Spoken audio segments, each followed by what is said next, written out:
tau dabar? Paketas kažkaip trina nepatogus. Koks čia tas paketas? Nežinau, kažkokius sintetinius ten papigiai, žinai, negi išlaidausi čia kažkokiai šiukšliai. 2 valandas panešioji, išmeti ir viskas. Bet draugė miela, kiek dienų tęsiasi tau mėnesinės? Apie 5? O tai nesusimastai, kad tą šiukšlę nešioji 5 dienas ir 5 naktis. Ir dar prie savo jautriausios vietos. Nežinau. Užsidėk plastiko maišelį ant drėgnos odos ir panešiok tu 5 dienas ir 5 naktis ir pažiūrėk, kas atsitiks su tavo oda.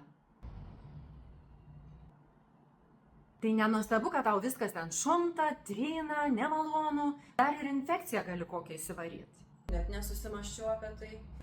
Tai va, laikas keisti savo požiūrį. Imk. Išbandyk Gentle Day. Hipoalerginiai, jie yra patikrinti dėl kenksmingų chemikalų. Matai, kokie ploni? Tai tikrai atrodo labai ploni. Sugeria iki 10 kartų daugiau negu paprasti paketai. Patirsi mažiau pratekėjimo. Šitas tai labai gerai, nes man nuolatos prateka. Be to, jie laidus orui, draugė miela. Oda nešus. O šita gelsva juostelė su turmalinu, jinai naikina blogą kvapą ir bakterijas natūraliai. Gali išvengti ir infekcijų. Wow, tiek visko skamba kažkaip neįtikėtinai. Ar tu čia man neprimelavai kažko?